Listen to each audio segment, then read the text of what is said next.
আসসালামু আলাইকুম। আমি দেখাবো কিভাবে ১ মিনিটে আপনি একটি ই-কমার্স ওয়েবসাইট তৈরি করতে পারেন। এর জন্য আমাদেরকে গুগলে গিয়ে সার্চ করতে হবে webgist.com। আমরা webgist.com এ এসে ই-কমার্স বিল্ডার নামে একটি অপশন পেয়েছি। এখানে ক্লিক করব। ক্লিক করার পর আমাদের ই-কমার্স বিল্ডারের যে পেজটা চলে এসেছে, এখানে আমাদের ৪ টা প্যাকেজ রয়েছে। প্রথমটা হচ্ছে ল্যান্ডিং পেজের জন্যে, আর বাকিগুলো হচ্ছে আপনার ই-কমার্স ওয়েবসাইটের জন্যে। এখানে আমরা ফিচার গুলো দেখে নিব।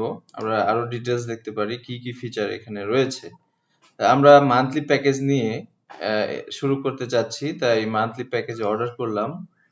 চেকআউট পেজ চলে এসেছে, ক্রিয়েট ইউর অ্যাকাউন্ট। এখানে আপনি আপনার ইউজার নেমটা দিবেন। আমি ডেমো শপ নামে একটি ইউজার দিলাম। আপনি দেখতে পাচ্ছেন এখানে আপনি যেটা লিখবেন এটা হচ্ছে আপনার ইউআরএল। আপনি এটা দিয়েই গুগলে সার্চ করলে আপনার ওয়েবসাইটটা চলে আসবে। আমাদের যেমন webgist.com এসেছে, এখানে webgist.com এর সাবডোমেন পেয়েছেন আপনি demoshop.webgist.com। তারপর আমরা একটা ইমেল দিয়ে দিব, যে ইমেলটা ক্লায়েন্ট ম্যানেজমেন্টের জন্য, ওয়েবসাইট ম্যানেজমেন্টের জন্য আমরা সেটা ইউজ করব।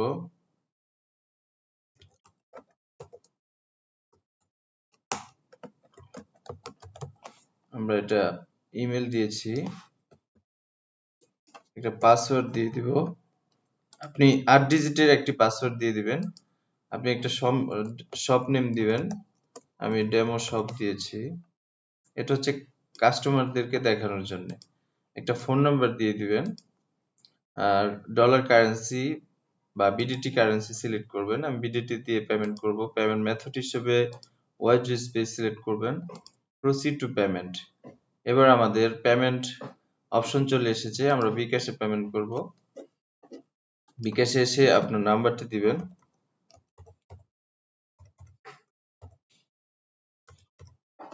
আমরা এই নাম্বারটি দিলাম।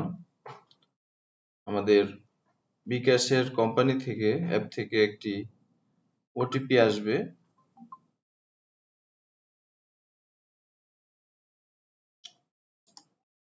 আমরা ওটিপিটি পেয়েছি। ওটিপিটি দিয়ে দিচ্ছি।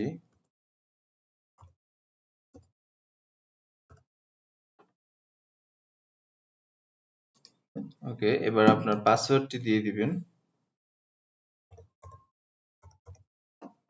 পাসওয়ার্ড দিয়ে আপনি কনফার্ম করলেই আপনার পেমেন্টটি সম্পূর্ণ হয়ে যাবে এবং ওয়েবসাইট ক্রিয়েট হয়ে যাবে। আমরা পেমেন্ট করে দিয়েছি। দেখতে পাচ্ছেন ভেরিফিকেশন সাকসেসফুলি। এই বিকাশ থেকে আমাকে রিডাইরেক্ট করে আমাদের ওয়েবসাইটে নিয়ে এসেছে। এখন আমাদের এখানে একটা রিসিপ্ট দিয়েছে, বিকাশ পেমেন্ট ট্রানজাকশন আইডি এবং অ্যামাউন্ট আর স্ট্যাটাস সাকসেসফুল। আমাদের ওয়েবসাইটটি ক্রিয়েট হচ্ছে এপিআই থেকে। অটোমেটিক ক্রিয়েট হওয়ার পর আমাদেরকে অ্যাডমিন প্যানেল দিবে। আমাদের ওয়েবসাইটটি ক্রিয়েট হয়েছে। আমরা এখন লগ ইন করতে পারবো। Website created. এখানে আমাদের যেই ইমেলটা দিয়েছিলাম এবং পাসওয়ার্ডটি দিয়েছিলাম, সেটা দিয়ে আমাদেরকে লগ ইন করতে হবে। এবার লগইন এর দুইটা ওয়ে আছে। একটি হচ্ছে আপনি আমাদের ওয়েবসাইটে এসে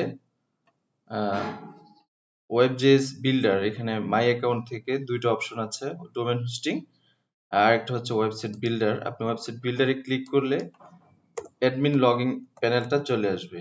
আমরা এখানে ইউজার পাসওয়ার্ডটা দিলাম, আমাদের ওয়েবসাইটে চলে এসেছে। অথবা আপনি আরেকটা ওয়েতে আপনার ওকে, আমরা আমাদের ওয়েবসাইটটি দেখি। এটা হচ্ছে যে demoshop.webgist.com।